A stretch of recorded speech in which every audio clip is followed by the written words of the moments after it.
This year, we're going to be celebrating 61 years at Bells Beach. It started as an annual pilgrimage for surfers. This is one of the longest running contests that we have in professional surfing. These championships should bring out the best in each competitor. It's seen it all, where Simon Anderson unveiled the thruster. And when you come to this location every year, you feel it, you sense it, you pick up on that energy. It's borderline spiritual.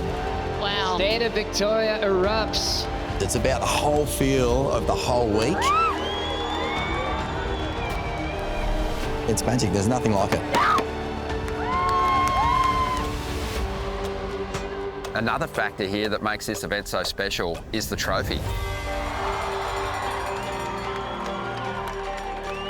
It's one of the most iconic trophies in pro surfing, the bell. You got to win it to ring it. Ringing the bell and hearing that above your head, it's what we dream of. One of those trophies that you would be wanting to have in your career to be cemented as an immortal in the surfing world.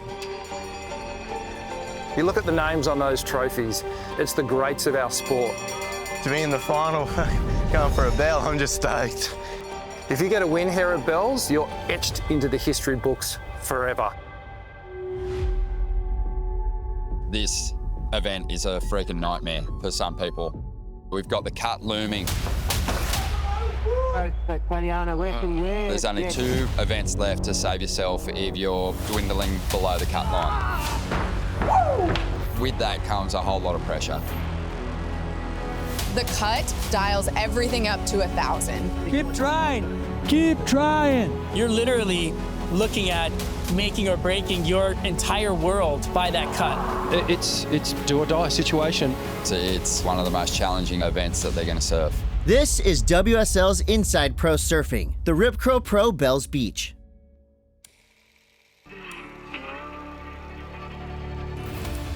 For the greatest surfer of all time, Bells Beach represents the first chapter of a legendary career.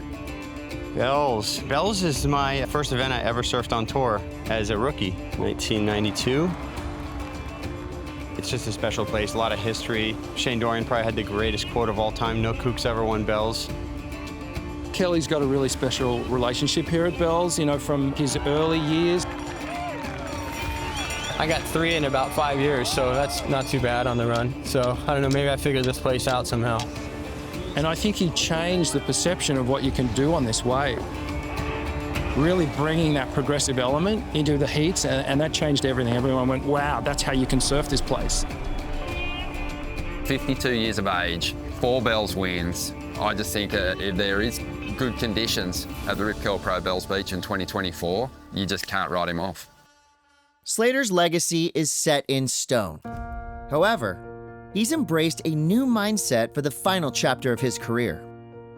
We're also used to him just dominating, setting the bar, winning everything, 11 world titles, 56 wins. You're used to him just smoking people. And since he hasn't been winning a lot lately, he's like taking on a whole new headspace of being this underdog, older veteran, kind of going, I gotta win. A 4.93, not enough. At this point, I kind of like the underdog game because I never really had that through my career.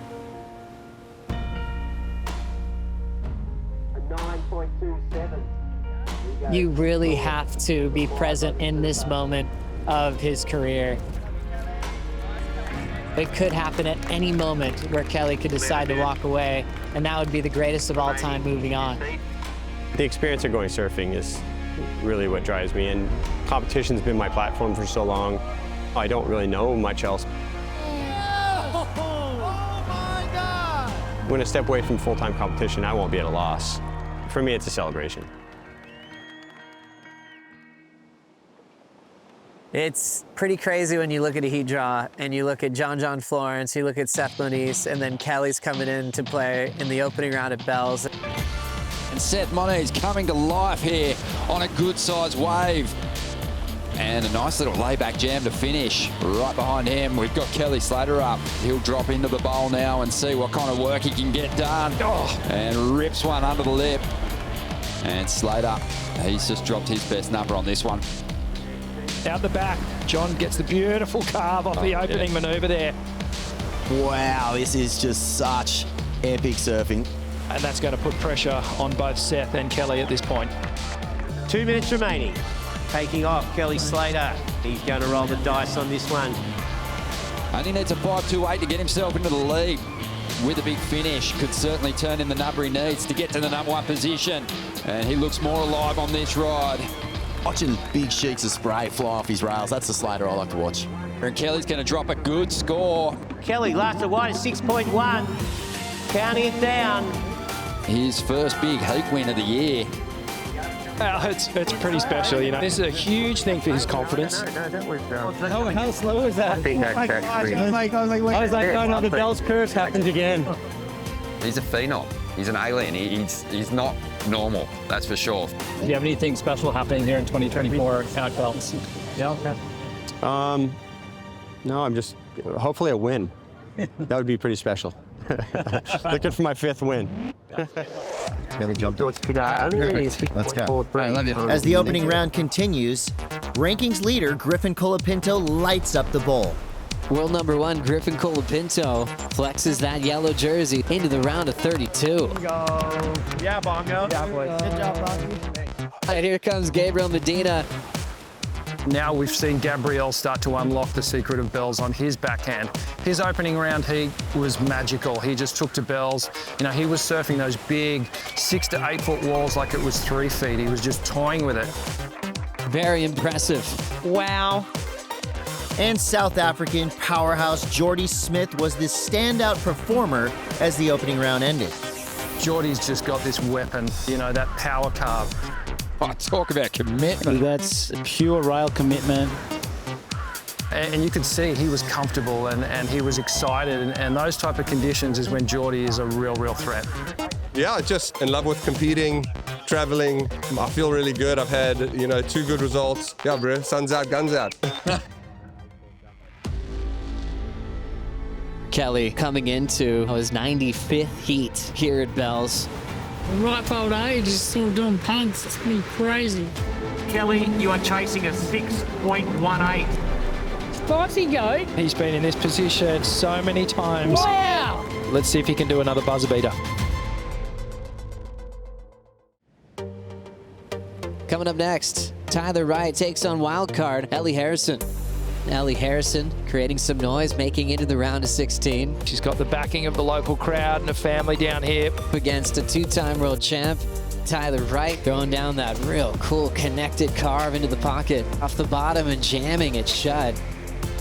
She's starting to build and really put some pressure on the youngster. Here goes the rookie. Big blast there from Ellie Harrison. Big wall showing up now, and she hits it really cleanly off the top. And we're going to get a lead change here. Tyler needs to answer. She's got the reigning Rip Curl Pro champion on the ropes here. Tyler, big whip there, needs a 6.5 off the bottom. Puts a lot into that hook. Looking so solid.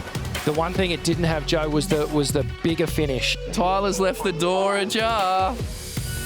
Ellie got away and she's hammering out the back. And a beautiful slice off the top. And if she can finish things off here, then I think it might be a done deal. She does, she gets the finish, she's done it. She's taken out the 2-time defending event champion, Tyler Wright. Walking out and all the family and friends cheering for me, I don't know, it's something I've thought about every year. And now it's real, it's like a dream come true when the quarters at Bells. Yeah. Yeah, that was good, Doc. Good boy. For 18-year-old rookie Sawyer Lindblad, surfing runs in her blood. I started surfing because my dad is a surfer. She comes from a really good surfing family. Her older brother, Taj, is a super threat on the QS series, representing the North American region. And my brother has definitely been a huge impact on my surfing career. I don't even think I would be surfing if it weren't for him. Come on, Ranger. She went from just another little girl splashing around in the waves to where she is now. She's a world beater. A U.S. Open win launched Sawyer onto the championship tour. Sawyer started 2024 with a breakthrough performance at Pipeline. Sawyer Lindblad gunning for the exit. the rookie. You wouldn't know it. Now, this rookie has got spark. She's got weapons. After a disappointing result in Portugal, she finds herself in 13th place. Will be disappointment for Sawyer Lindblad. Rookie year, she's just learning the hard way how hard it is, but hopefully this will be a breakthrough event. Sawyer Lindblad coming up next against Molly Picklum. Molly still out in front in that yellow jersey after an amazing start to the year, but she is going to be up against Sawyer Lindblad, who's below the cut line, searching for a big result. Sawyer Lindblad, the surfer from San Clemente, has an incredible backhand approach and really has some flow rolling through this ride. Impressive stuff. Yeah, Molly's going to have to be right on her game. Yeah, she's going to want to start firing here and finding some rhythm. That's a nice turn. Big up and over the back, tail release. That's the Molly we like to see. Oh, and big set waves are approaching on the outside. Sawyer Lindblad, quarterfinal spot up for grabs here. First turn is right in the pocket. Big spray. Onto the inside. Vertical punchy re-entry there. And wow, judges loving this. Yeah, 8.5, big number. Beautifully surfed. Sawyer Lindblad unofficially takes the lead and moves on through to the quarterfinals. Well done, sir. Thank you. As a rookie, you come in, you're up against your heroes, and she went up against one of her heroes in Molly Picklum. Disappointment here for the world #1, but a huge result for Sawyer Lindblad. I loved how you didn't rush, took your time. All you got to do, less is more for you. Yeah. I was really fired up after my loss in Portugal. It felt good to know that I can get like 7s and 8s, and this is my first year, and I just want to keep surfing and getting high scores. Caity Simmers is the future of women's surfing. Her performance at the 2024 Pipe Pro was groundbreaking. Caity Simmers, big cave at backdoor, and she makes it. It's over. Caity Simmers is your champion. Caity Simmers won the most significant surf contest in history at Pipelines. Kicked off the year #1 in the world. And then had some awkward heats to follow in Sunset in Portugal. Here we go with Caity. Oh, unfortunate. She's just going to have to look at this heat as a learning experience. She gave up the yellow jersey after some early losses. Bells is Caity's chance to reclaim the rankings lead. Simmers faces Australian Isabella Nichols as the round of 16 continues. I want you to surf. Yeah. Looking at waves, reactive, yeah? See your first section, take it, go. First section, end section, do what you need. Yeah? Isabella found one here. Nice drawn out carve. Big front side slice. Hangs on. Nice. Big turn. Caity Simmers, she's going to be playing catch up now. 6.83 on that last ride for Isabella and Caity. Big combo. So already throwing a couple of huge individual turns. Look at Caity in attack mode here. 6.5 for Caity Simmers. Caity Simmers up and riding. Nice hooking turn, fully committed here. 5 minutes to go. Speed down the line for this. Layback jam still going on this one. The wave stretched out beautifully. Yep. And Tommy Whitaker puts his hands together. And that was exactly what Tom was talking about. Don't over surf it. Keep it clean and you'll get rewarded for it. She's back up into first. Isabella Nichols now after a 6.27. This is not over. Not over at all. And Isabella, she might have found one here. She doesn't overcommit to the first turn, knows that there's a better section down the line, likes the feel of that one, looks up at the panel. Good two-turn combination. Was it a 6.27? It's right there. We are waiting on that score to come through. There's a 6.27 required for Isabella. 6.1. So Caity Simmers survived. Isabella Nichols falling painfully short in what was such a crucial heat for her. For Caity Simmers, she is through to the quarterfinals. She actually had it. She actually just cut this first carve. She cut real short just to get down it. And she hit the last bit really nice. A lot of spray, so I pretty much thought she got it. It was right there. I saw her get the wave and I saw a lot of spray, so I was kind of just thinking, well, you know what? I think she got the score. And those are just the ones you're kind of just glad they go your way, but just try to make it through until the final and hopefully you can rip the final and win it. In heat 11, we got Kelly Slater. Kelly hits that section hard through the white water. Looking good so far. Punt into reverse. Kelly, you are chasing a 6.18. Oh! Is that the last heat for Caity Slater at Bells? It's the end of Bells for me.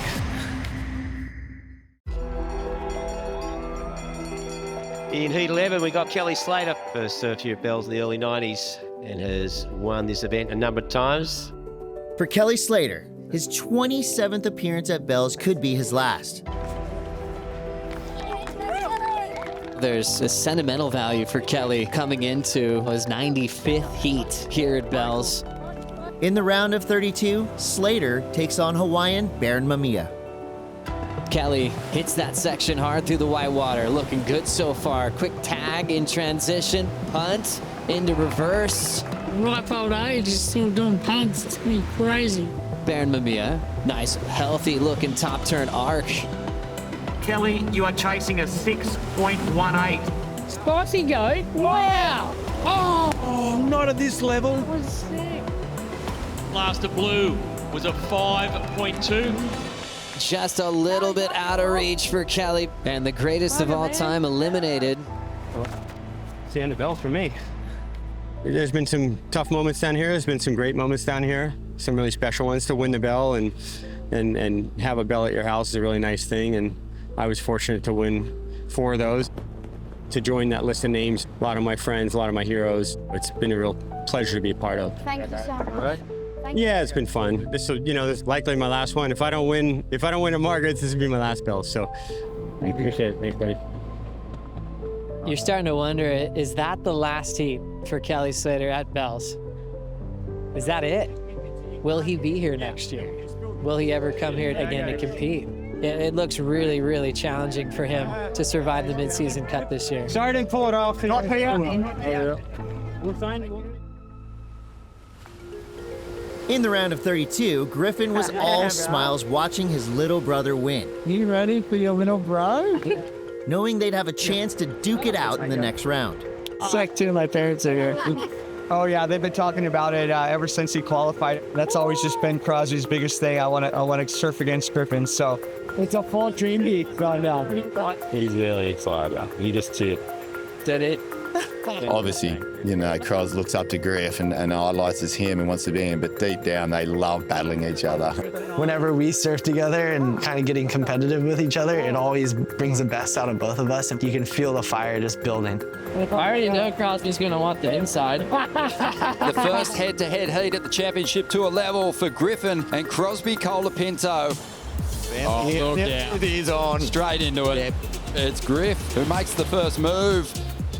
And let's see what Crosby can do with this. They both look nervous.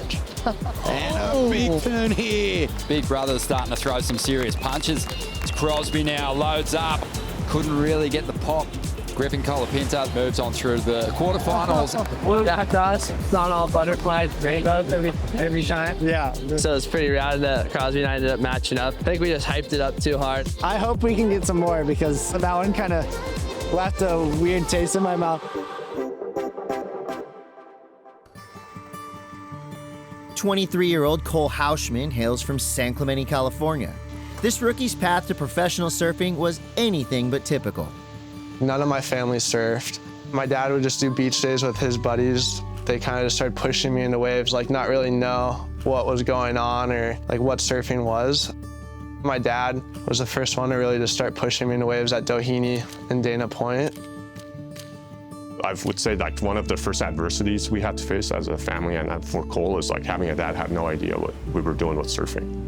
And then so I think he had to learn on his own, which I think attributes to his success later on. Funny little kid. I didn't pay much attention to him. A little awkward, kind of gangly and bigger and funny little afro and really shy and polite. But I was like, oh yeah, he can surf's pretty good, but I didn't really peg him to be the monster that he became. 225 there. Cole is absolutely ripped, shredded, and he's 220 pounds. At an elite level, no one's ever seen anything like him. He could easily be a pro athlete in any sport that he worked hard at. Baseball, he kind of chose earlier. Coach that was recruiting him for the Little League team was in the major leagues. He's like, hey, if you guys let him keep playing with me and I'll keep mentoring him, I guarantee coming out of high school, he'll get drafted. Too big for a surfer. And obviously, we were pretty excited about that as parents. Should have played baseball.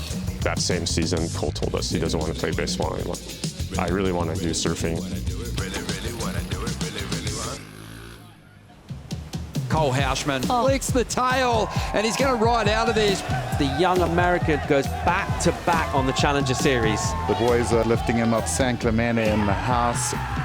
Griffin Colapinto, Crosby, Cade Matson, all ready to celebrate a special moment in this young man's career, officially making the championship tour. To come in and just see like my dad there and my mom and all my family and then the boys, I couldn't have wished for it any other way. Yeah. That was the best moment. I get goosebumps talking about it now.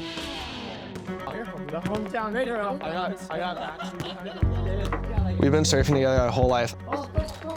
It's more of a brotherhood than camaraderie or friendship. I look at these guys like family, and they're my brothers. The experience has been crazy because everyone had the same goals. They wanted to qualify for the tour. I learned a lot from Griff and all those guys about they're super good about writing their goals. I'm looking forward to competing at the highest level, and it's a dream I've chased literally my whole life. Now I get to do it with my best friends, which is a bonus on top of everything. My biggest goal this year, world title and Final Five, right next to each other. Cole takes on Japan's Kanoa Igarashi as the round of 16 continues. Think about the rookies. Guys like Cade Matson, Cole Houshmand. These are must-win situations if they want to survive the mid-season cut. Well, I'll just pull out the pop to let him come to me. Cole Houshmand, will his big run continue in this event? And Cole doing what he really does best, and that's just bash lips. Oh, wow. That extra bit of tweak, what he's going to have to bring in this heat. Cole Houshmand, he makes his move. Great start here, explodes through that first section. And that is good stuff from the rookie. Oh, I like this. Halfway with an 8.67. And now on the outside, Igarashi, 7.98 is the requirement. Last of blue comes in at 7.33. And Cole is on his way to his best result in the championship tour event. He's into the quarterfinals. Let's go, huh? Biggest day you've surfing career so far, right? Finals. You've jumped up on the live rankings to 20th. It sounds good, but it sounds too close to the cut for me. So I guess I got to make a few more heats. Just try to go all the way now. It's all down to this last wave for Caity Simmers. Simmers takes up. All she's got to do is finish it. I don't know. That's going to be an interesting score. We're going to have a new name on the Bells Trophy this year. Who is it going to be? We've got 5 surfers still in contention. In the quarters, world number 4, Caity Simmers faces Hawaiian Gabrielle O'Brien. Gabriella's going to get things started here. Streaking down the line, jams it off the top. Plenty of power in that first hit. Drives around again and gets a strong finish. And the 18-year-old hooks one off the top. Again, goes to the rail, a similar turn. As she finds her way through to the inside. Wow. And that is an awesome response. Caitlin Simmers going to get herself right back in this heat. Caitlin Simmers has priority already, has banked an 8.5 on her opening ride. Look at this wall stretching out. She climbs up over the section. Nice little kick on the fins. Unfortunately for Gabrielle O'Brien, she will not be ringing the bell this year, but Caitlin Simmers, she has a chance. Caity's quarterfinal performance was actually one of the best heats she's put together on tour. Things just flowed. So who knows what a bit of momentum could do for Caity. There we go and have fun, all right? Sawyer Lindblad is eliminated as the quarterfinals wrap up. This 5th place finish is the best of the rookie's career so far. However, Sawyer needs another strong performance in Margaret River to make the mid-season cut. Semi-final heat number 1.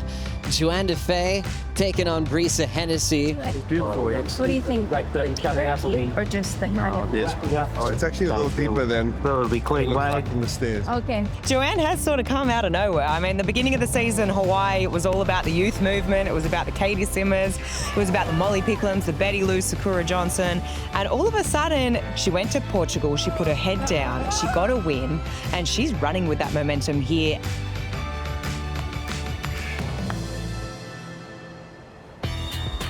The snap off the top from Joanne into a running right that looks so rippable. Nice pace and timing to kick off this semifinal heat. Looking to go back-to-back with her wins on the CT. That would be a huge statement for the world title race.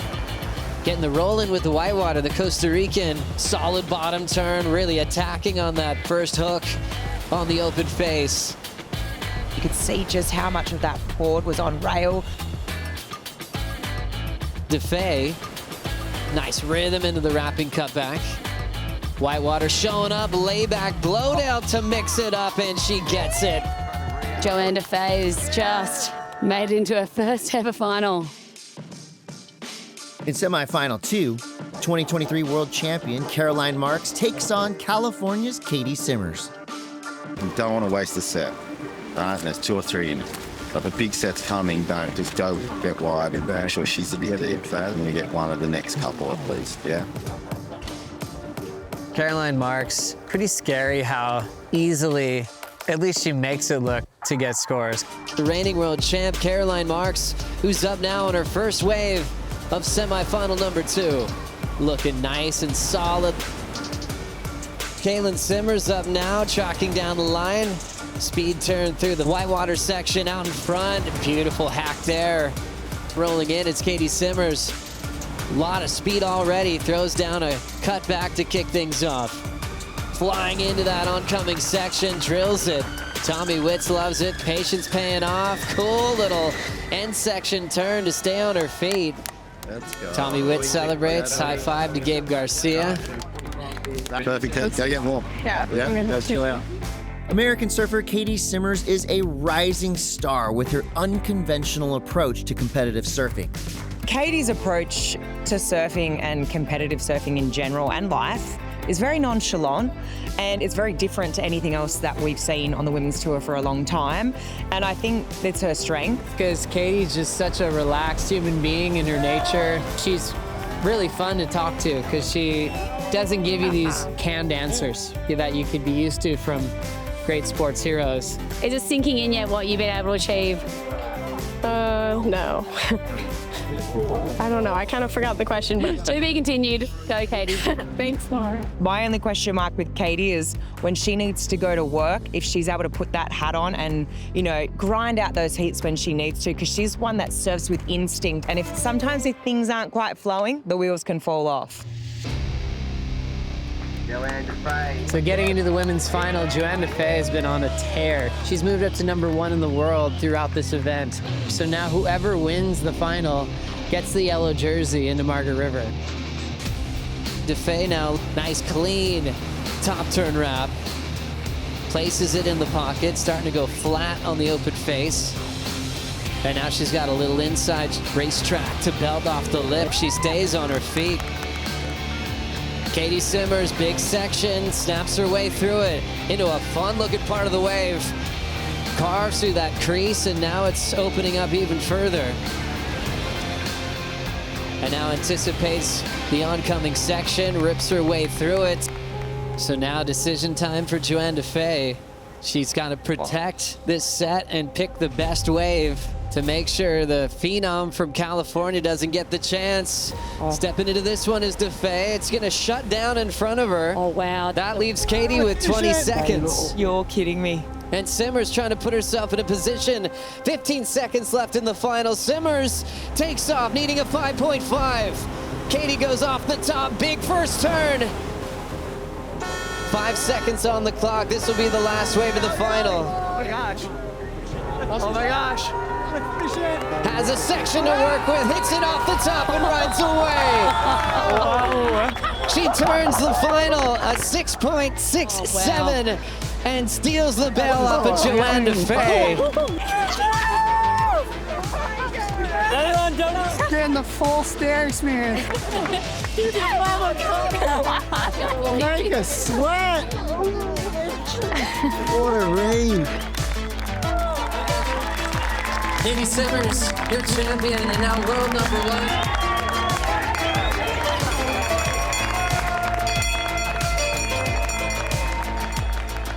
Caity Simmers rings the bell and moves to first place in the rankings. Frances Joanne Defay is in second, followed by Molly Picklum and Caroline Marks. Rookie versus runner-up in the world from last year and defending event champion. Houshmand able to get the first start over the veteran. Plenty open face and rhythm for the Goofy to continue to attack the lip. Getting close to crowning our champions on this magic Easter Sunday. Welcome back to the Rip Curl Pro Bells Beach. South African Matt McGillivray takes on wildcard Morgan Siblick as the quarterfinals begin. McGillivray float down the line. Layback hack there with some water moving off the top. And he's able to get going enough for a climb hack there.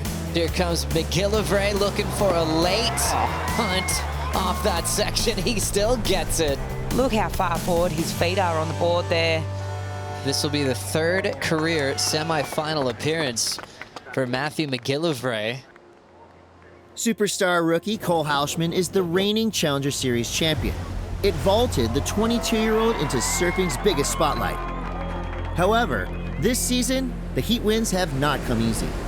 The rookie on tour is going to walk away from his first event with an equal 33rd. Pipe at Sunset in Portugal, it was kind of heartbreaking. The guy was like looking at falling off tour when we got here. I think at the beginning of the year, I was just putting a lot of pressure on myself and kind of looking too far ahead. Everything with the cut and wanting to do good in events and everything. And his dad has a great soccer background. He's got a great sports mind and offered him great advice going, hey, if you end up on the Challenger Series, so what? He kind of helped me just take things back and simplify everything and kind of just look at one heat at a time, one day at a time. It's hard not to think about it, but I tell myself every day is I'm living my dream and everything from here is a bonus. Go do your, let's go. In the next quarterfinal, it's a Power v Power matchup, with defending event champion Ethan Ewing facing rookie Cole Houshmand. Houshmand able to get the first start over the veteran. Second turn, a perfectly timed backside snap into a third section and crushes it. Nice easy pace and throws it more vert. Plenty of open face and rhythm for the Goofy to continue to attack the lip. 9.07 to kick things off. Ethan Ewing on his opener. Driving into the first section, snap to slide off the bottom. Quick hit there. Right on the money and will flow beautifully through a vertical snap into a wrapping cutback. A 6.0. Houshmand has a decision to make with priority. He's going to use it. The powerful Goofy foot throws down a nice first turn. Little redirect on that one. Resets and flows through the whitewater. Throws down a backhand wrap again. Our Ethan Ewing, just with one wave ridden, has priority, needs a 7.85. Very inconsistent heat, and Cole's just taken down another giant name from the draw. That was better, huh? That was better.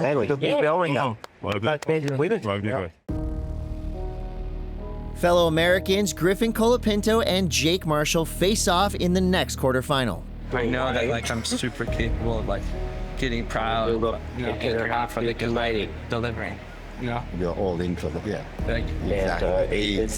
Yeah. Jake Patterson called him when he first got on tour the sponge because he was soaking up knowledge. Now you add that to years on the championship tour with a high heat IQ combined with freakish talent. Love you guys. Enjoy the battle. Thanks, yeah. The wave, guys. It's going to be fun. You're going to get toe to toe. Let's go. Thanks. Come on. Griffin Colapinto up against Jake Marshall to decide who is going to be moving through to the semis here. Quarterfinal number 3 getting underway with the world number 1 up at the moment. We're in that yellow jersey and taking to the sky. And he loves the feel of it. So Griff already has banked an 8.5 and quickly goes looking for more. Big finish, big Larry. He throws everything in that final section. He is switched on. And Griffin Colapinto means business. I just still feel like we're only seeing him in gear 2 or 3. When you talk about rhythm, he is just in perfect flow with the Bells walls at the moment. Griffin Colapinto just went one step further. And he is on his way to the semis here. Let's go. I think maybe. For sure. In the last quarterfinal, Indonesia's Rio Waida faces rookie Caity Matson. Start of quarterfinal number 4, Caity Matson in the red. Rio Waida in the blue. Winner of this one's going to take on Griffin Colapinto. And Rio getting things started early. The mid-range score, that 5.67. Not a bad way to start. And it looks like Caity Matson's going to grab this. Drops to the bottom, up through the lip. Nice snap and ball. I think that's the first mistake I've seen him make this event. Cross that big section. Rio Waida in the box seat now. He's looking to break into the semi-finals for the first time in his young career. What a moment for Rio. That's very like crafty. Of course, I'm always dreaming of to make finals, so job's not done, and then now making semis. So again, of course, I'm happy, but at the same time, it's never done. This is what we dream of, you know, since we were kids competing. Yeah, let's go. As much as I love them, it's like once they're in the jersey, it's game on, and I want to beat them.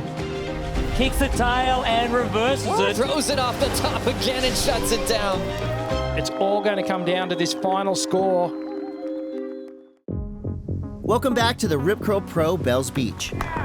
American Cole Houshmand continues his remarkable run through the draw. The rookie faces South African Matthew McGillivray in the semifinals. You couldn't be more contrasting in styles. McGillivray is a regular foot, swingy style, and Cole Houshmand, I call him the hammer Houshmand because he hammers the lip. Strength and power and the goofy foot. So that's going to be a real dichotomy. Oh, you could just feel the excitement. A couple of the big dogs on the CT. A place in the final on the line. Cole Houshmand on the outside. Good bowl setting up here. And he unloads one of those beautiful, smooth backhand power hits. Matty McGillivray, really smooth, but also unpredictable. Gets some release in that tail. Throws a ton of spray skyward there. As we see Cole now. Back on the attack here. Another good-looking wave for Cole Houshmand here. Streaks down the line. And just assaulting the bowl here. And the rookie is into his first final on a championship tour. Wow. Unbelievable. I'm over the moon, but try not to get too excited. Not done yet. Not done. Semifinal number 2, Griffin Colapinto up against Rio Waida. I'll do what I do. You do what you do. Yeah. Waida has been showing us some of the fastest surfing, both at Bells as well as Winky. But the challenge with someone like Griffin Colapinto, who is focused, who's comfortable, who's confident. That yellow leader jersey, he's wearing that well. Yeah, G-Money. Crossbow. Got the current world number 1 out there now against Indonesia's Rio Waida.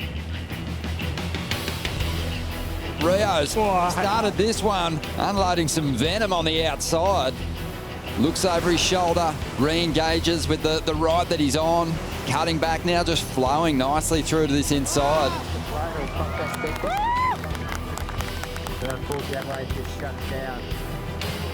And Griffin starts with a really nice release in the pocket. Couple of big hits on the outside as he brings it through to the center section of this ride. Nice carve, mixing things up as he rolls through to this final section and gives it a good hit.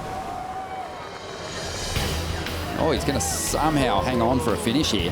Have a go at the layback hack. Just all that turbulent water under him. It's so hard to control that. He's going off.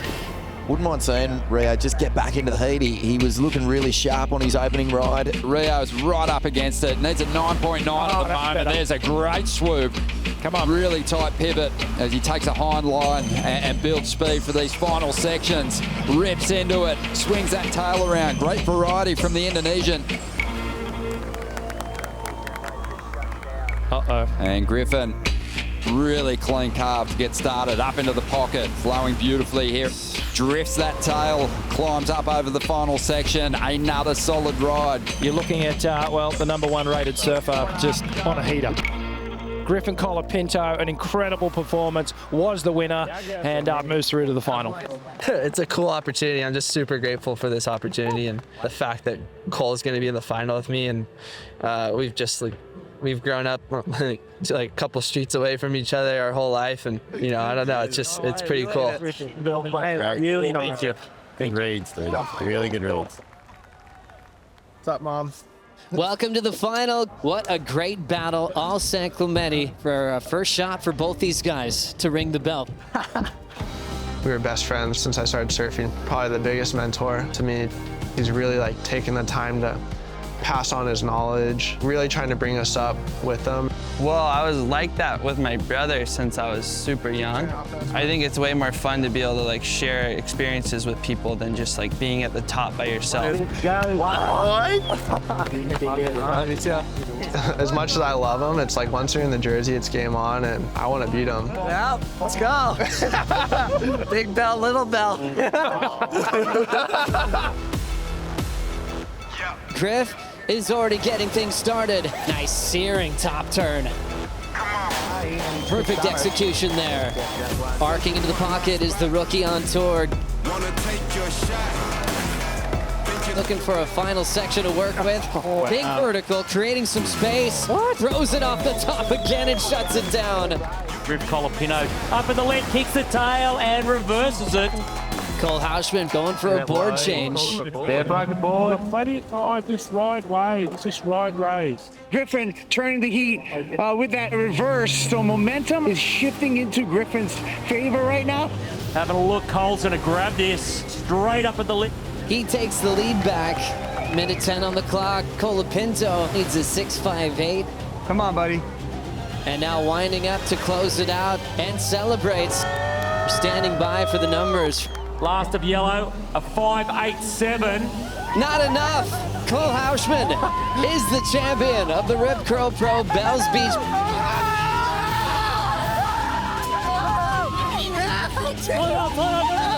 This is what we dream of, you know, since we were kids competing. It's not many times you get a final with your best friend and a mentor like Griffin. This is probably the best day of my life. There's one bell. I'm down. Are you kidding me? Oh my God.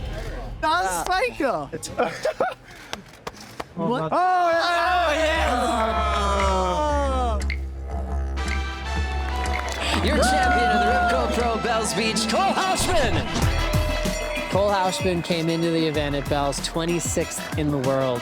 Now, Cole is number 8. All worries about the cut are gone. There's bigger things for me to achieve now, and it really starts now, so I'm stoked. Griffin Colapinto hangs on tight to that yellow jersey and remains in the rankings lead. Ethan Ewing is in second, followed by John Florence and Jake Marshall. On the next episode of Inside Pro Surfing, the tour heads west to Margaret River. This event's really cutthroat. There's not a guy on tour that anyone takes lightly now. They're gonna give it to her. The sport here has been incredible over the years. It's been the best times of my life.